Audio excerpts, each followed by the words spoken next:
Hello everyone, this is Ubaid Khan and you are watching Elite Age World. तो student, अगर अभी तक आपने हमारे चैनल को सब्सक्राइब नहीं किया है तो प्लीज़ सब्सक्राइब कर लीजिए and also press the bell icon for getting notifications from our channel. तो student, already we have started the system that is called circulatory system, okay, and we have already made 2 videos on this system, so you will get the description, the link in the description. उसका link आपको description में मिल जाएगा.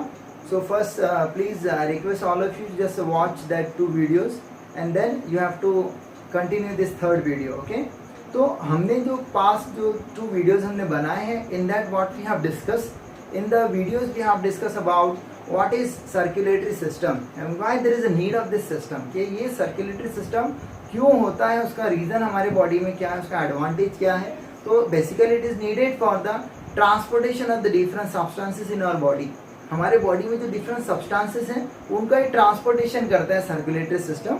Okay, ये जैसे हमने देखा है food material, okay, digested food हम जिसको बोलेंगे, volatile material like carbon dioxide and oxygen जो हमने लास्ट वीडियो में देखा है how it is going to be transport, और वेस्ट मटेरियल जो वेस्ट मटेरियल होता है nitrogenous waste, so that is also going to be move inside the body और वो प्रॉपर जिस ऑर्गन में भेजना है वहाँ पे ये इसको ट्रांसपोर्ट करता है. ठीक है, तो अब हम ये इस वीडियो में हम लोग क्या डिस्कस करेंगे, that is we are discussing about the blood pressure. क्योंकि लास्ट वीडियो में हमने फंक्शनिंग ऑफ द हार्ट भी देखा है, okay, and also we have seen how the gases are going to be transport with the help of the blood. तो what is mean by the blood pressure, because इस system में हम लोग functioning of the heart discuss कर रहे हैं, तो हमको ब्लड प्रेशर के बारे में भी नॉलेज होना बहुत ज़रूरी है.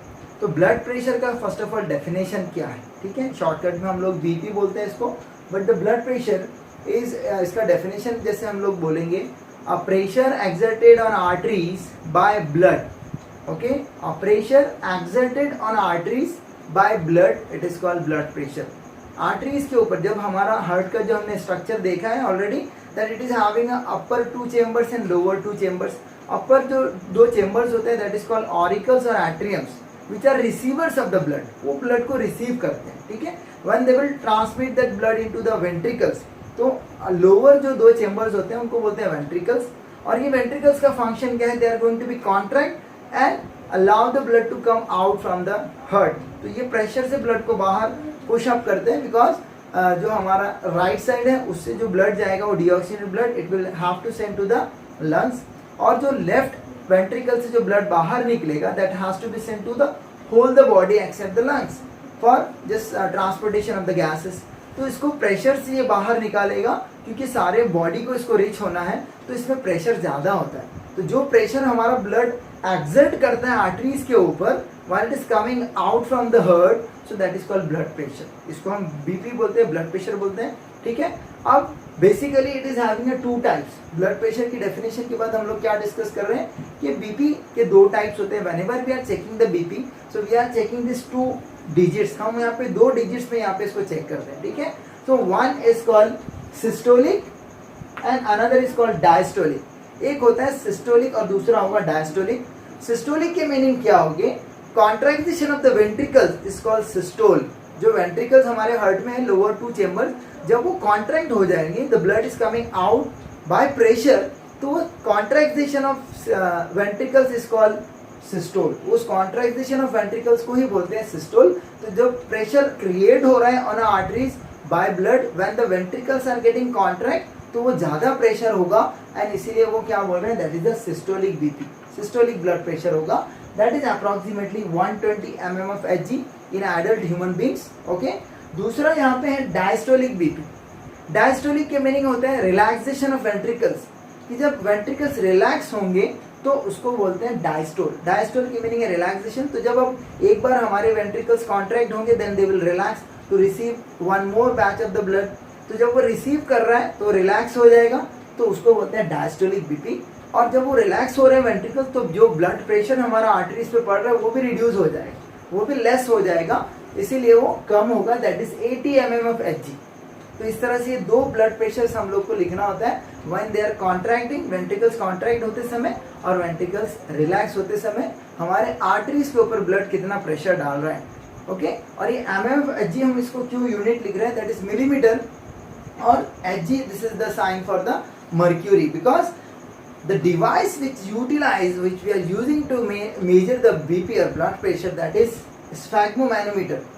Sphygmomanometer ये एक डिवाइस होता है जो हम लोग the doctors are using to check the BP. Okay, everybody have seen that. वो जो बेल्ट होता है, they are just covering on our arms and they are just pumping the air inside that through the bulb. तो वो उसमें जो एक आप देखोगे, that is the liquid material, you will see that. So that is the mercury. और mercury actually क्या होता है, ये ऐसा मेटल है जो रूम टेम्परेचर पे भी लिक्विड फॉर्म में होता है. Mercury is a very special metal, is a kind of metal which is present on a room temperature in a liquid condition. कि नॉर्मली जो हमारे दूसरे मेटल्स है वो नॉर्मल टेम्परेचर पे वो सॉलिड में होते हैं, बट ये जो मर्क्यूरी ऐसा मेटल है जो रूम टेम्परेचर पे भी लिक्विड रहेगा और प्रेशर से और टेम्परेचर से एक्सपांड होता है, कॉन्ट्रैक्ट होता है. कि जब हमको प्रेशर देखना है तो अगर मर्क्यूरी के ऊपर प्रेशर अगर पड़ेगा, so by using the pressure it can be expand. तो जैसे हम वो बीपी अपैरेटस में हमारे ब्लड का जो प्रेशर उसके ऊपर पड़ता है तो उसके अकॉर्डिंगली वो मर्क्यूरी राइज अप होता है and we can be get that a pressure approximately. तो इसीलिए वो मर्क्यूरी उसमें हम यूज़ कर रहे हैं और इसीलिए हमने उसको इस तरह से हम यहाँ पे उसको सिंबल में लिख रहे हैं mmFHg. ओके, तो ये हो गया regarding the BP.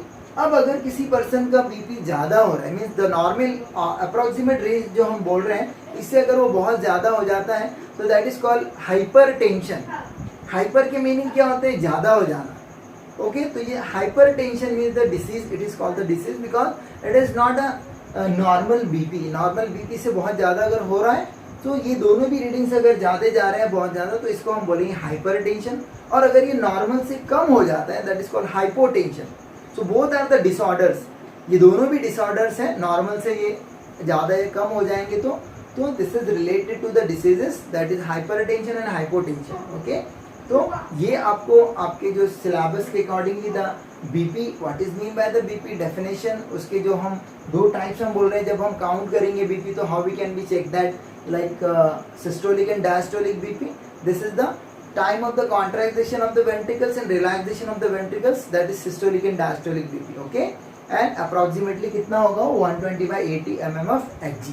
And we are using the sphygmomanometer to just check the BP, okay, of the patient. So this is regarding the blood pressure. Okay, and whatever the remaining things that is regarding some another systems that we'll take in our next lecture. Okay, so once again I request all of you, if you have not subscribed to our channel, please subscribe to our channel and share with your other friends. Okay, take care.